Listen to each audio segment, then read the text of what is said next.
اگر آخرت کا ہمیشہ کا امن چاہتے ہو تو یہاں ایمان لے کر آؤ، رب کی وحدانیت کا اقرار کرو، اس کو تسلیم کرو۔ آپ کسی غریب کی مدد کر رہے ہیں اور ایسے خفیہ طریقے سے کر رہے ہیں کہ کسی کو پتہ ہی نہیں۔ اگر آپ مانتی ہیں کہ سدا نہیں رہنا، جانا ہے ہم نے کہیں، پیش ہونا ہے مولا کے سامنے، تو مولا نے تو حساب لینا ہے۔ أَفَحَسِبْتُمْ أَنَّمَا خَلَقْنَاكُمْ عَبَثًا وَأَنَّكُمْ إِلَيْنَا لَا تُرْجَعُونَ۔ جن مسلمانوں کو اللہ توفیق دیتا ہے، ان کے پاس کفار آتے ہیں، ان کے اخلاق سے متاثر ہو جاتے ہیں، مسلمان ہو جاتے ہیں۔ تو اپنے کردار سے اسلام کی دعوت کو عام کریں کہ ان گناہوں کا ارتکاب کرنے والے جنت کی خوشبو کو نہیں پا سکیں گے، حالانکہ جنت کی خوشبو پھیلی ہوئی ہوگی، سال ہا سال اور میل ہا میل کی دوری سے وہ خوشبو آئے گی، لیکن کچھ گناہ ایسے ہیں جن گناہگاروں کے لیے وعید ہے کہ وہ جنت کی خوشبو سے محروم ہوں گے۔ ہر لمحہ قرآن اور سنت کا ترجمان، فضیلت الشیخ توصیف الرحمن۔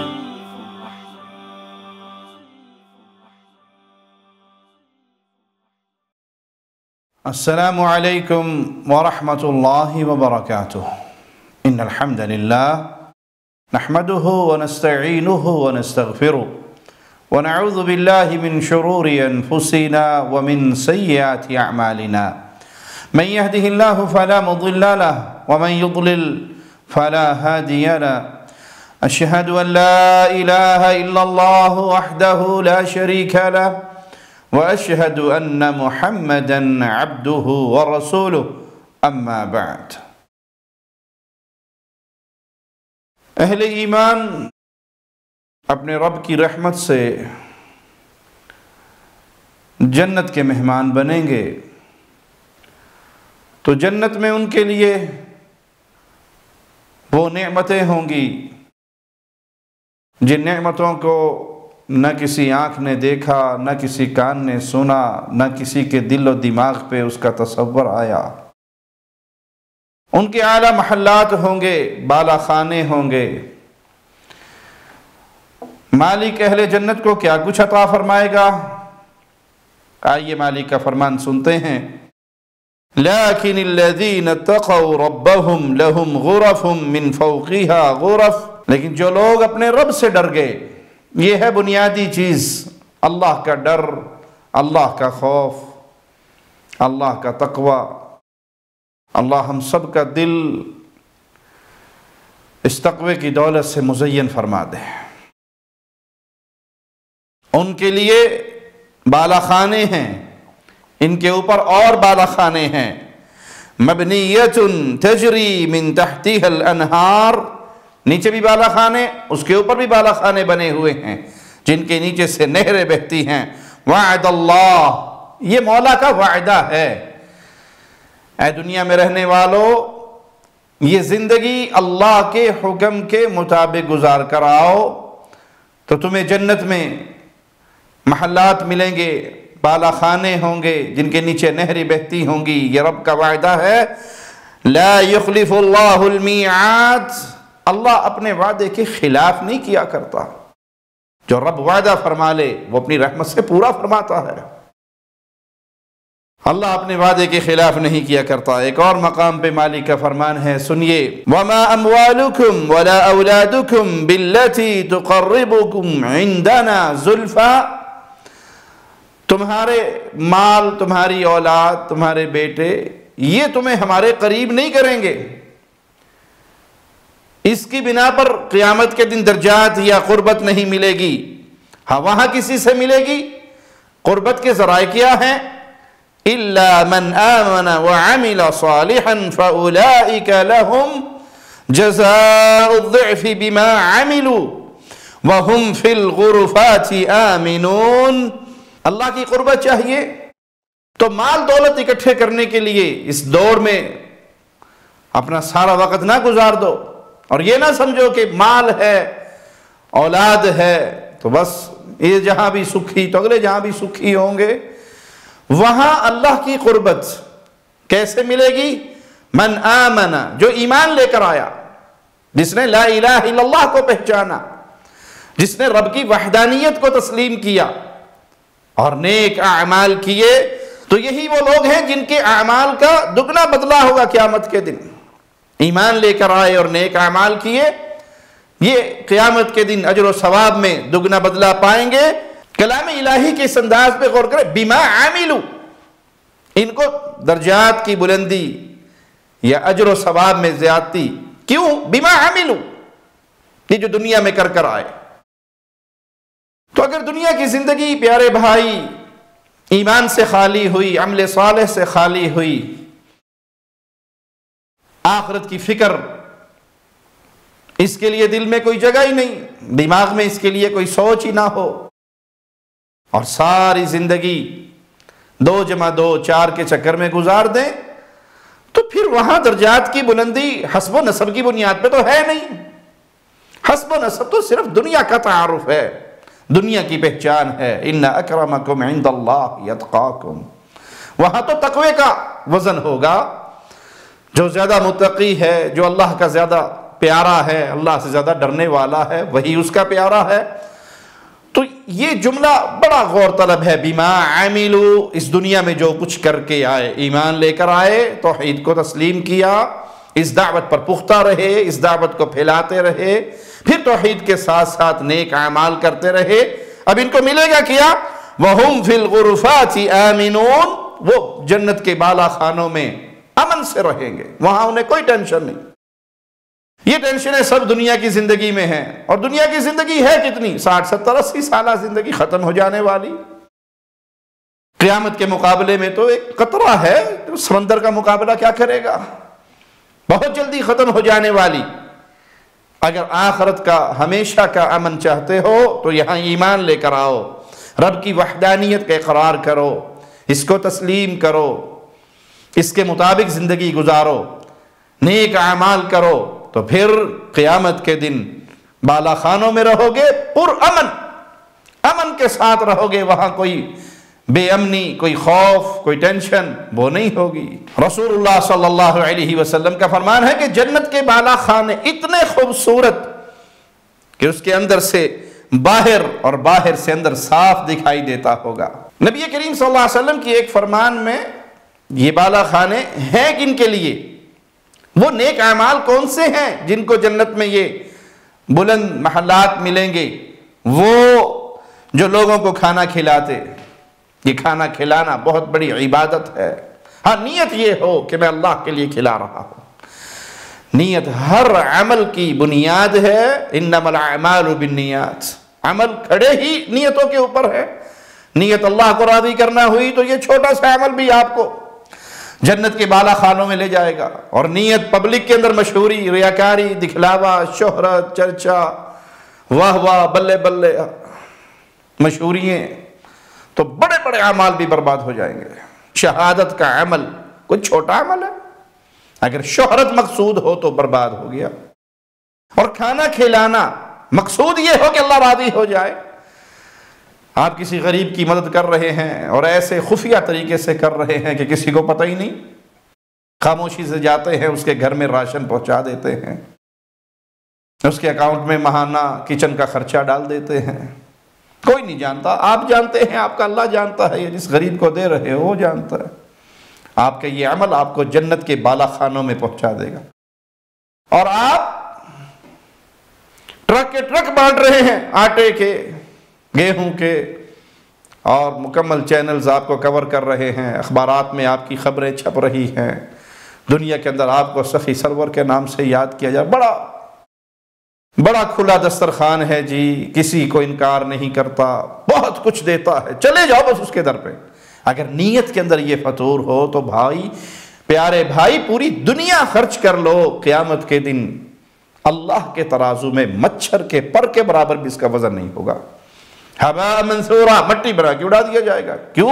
نیت میں فراڈ تھا، نیت میں فساد تھا. اپنی نیت کی اصلاح کیا کریں.